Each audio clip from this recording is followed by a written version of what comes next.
Hello, and welcome to Broadcast News. I'm Mark Rossman. On this week's edition, you will hear about a town's tribute to a police officer, a suspect wanted in Manalapan, and a workshop of interest to parents of children with autism. The Monmouth County Board of Freeholders has completed the sale of the John L. Montgomery Care Center and the Geraldine L. Thompson Care Center to private owners. Both residential care centers had been owned and operated by the county for many decades. Freeholder John P. Curley said the sale of the care centers yielded $32.4 million for the county and relieves taxpayers of having to foot the bill for their operation. The Montgomery home in Freehold Township is now owned by the Allaire Healthcare Group of Lakewood and has been renamed Allaire Rehab and Nursing. The Thompson home in Wall Township is now owned by Preferred Care Holdings of Ewing Township and has been renamed Preferred Care at Wall.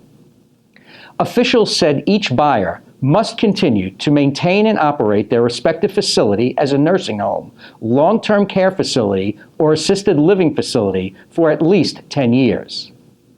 Many employees who worked in the two nursing homes when they were owned by the county were offered employment by the new owners, according to the Board of Freeholders. With more news, here is Jennifer Amato. A North Brunswick Township high school student was in the right position to win a national championship. Wenceslao Lara Castillo, captain of the chess club at the high school, won first place in the 34th Annual Empire New York Open 2015 chess tournament last month. Wenceslao accumulated 5.5 points out of a possible 6 points in the under 1600 section of the competition. He is no stranger to big wins, as he was the national champion for children under 12 years old while he was living in the Dominican Republic. For more details about how Wenceslao got started playing chess and what his future goals are, see this week's North and South Brunswick Sentinel. A fallen police officer who left a lasting impression in Englishtown will be remembered this week. The Borough Council has declared January 14th Christopher Matlos Remembrance Day in Englishtown. Matlos served as an Englishtown police officer from 2004 to 2006 and is remembered in the community for the effort he made to get to know residents and business owners in the borough. Matlos left Englishtown and joined the Lakewood Police Department in August 2006. He was 27 years old when he was shot and killed while on duty in Lakewood on January 14, 2011. Englishtown Police Lieutenant Peter Cook Jr. said that on January 14th, Englishtown officers will wear a mourning band over their police badge to honor Matlos. Cook described Matlos as having the right mix of attitude and dedication that is needed to undertake all aspects of police work. And the Borough Council said in a resolution that his 2 years of service to Englishtown were marked by dedication and devotion. Police in Manalapan are requesting help from the public in identifying an individual who is believed to be connected to burglaries that were committed in the township on December 30th and January 5th. On December 30th, officers responded to a commercial building on Tennant Road.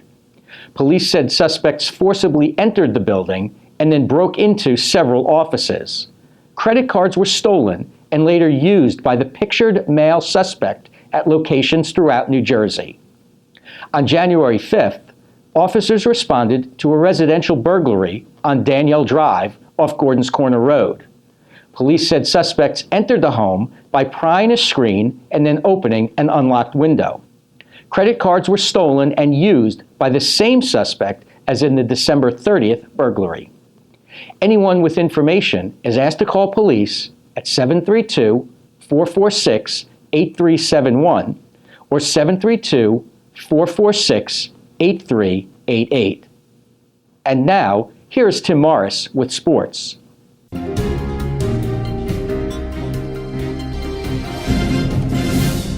All good things must come to an end sometime, and for the Howe High School wrestling team, that was the ending of the Rebels' remarkable 73-match win streak in the Shore Conference A North Division.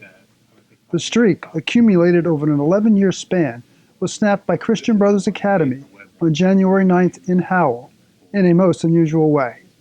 The teams actually wrestled to a 27-27 tie, but the win went to the visiting Colts on criteria.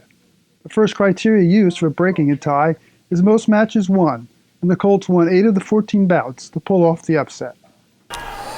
Howell's Frank Leonardis, in dark blue, used this cradle move on his way to a tech fall in his 160-pound bout with CBA's Sam Houston. He helped Howell build an early 27-14 lead in this match.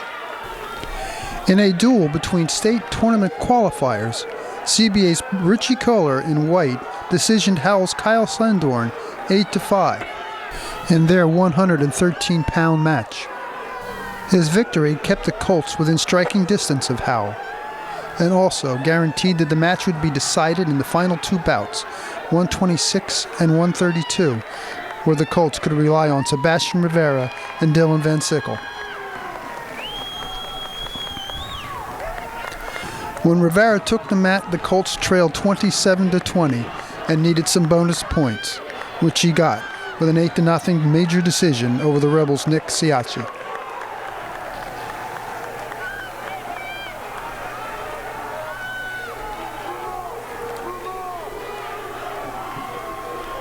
Because of his major decision, if Van Sickle could win his 132-pound match against Dan Esposito of Howell, CBA could catch the Rebels at 27-27 and win the match via the criteria tiebreaker of most matches won.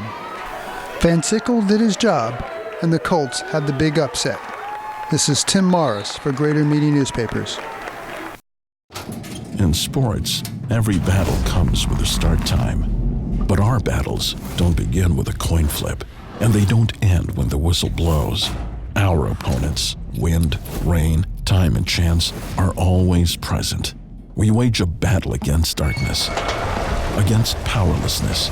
We're fighting right now, a team of more than 9,000. And if you don't notice us, that means we're winning.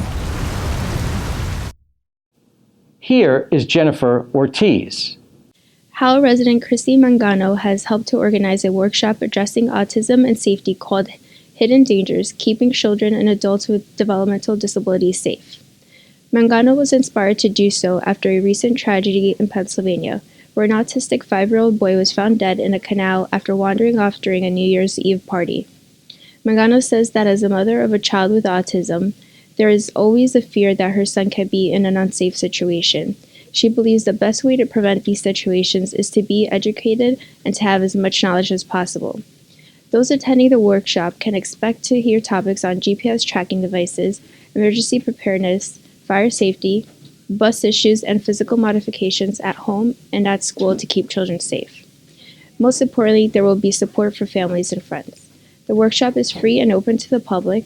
The event will be taking place on January 26 from 6 p.m. to 8:30 p.m. at the Howell Library. Those interested in attending are asked to email cmangano523@gmail.com. Now, here is Kenny Walter. Diners in Monmouth and Middlesex counties have options for authentic Turkish, Afghan, and Caribbean cuisine right in their own neighborhoods. Anthony Ewing, who has identified and mapped out more than 1,000 ethnic restaurants spanning 56 different types of cuisine for his website ethnicnj.com, said the diverse nature of the state has led to a growing international food market. Ewing said the state has always had quality ethnic restaurants, but the type of food available has changed over the course of time. For more information, please visit gmnews.com. Thank you for joining us. Please visit gmnews.com next week for a new edition of Broadcast News.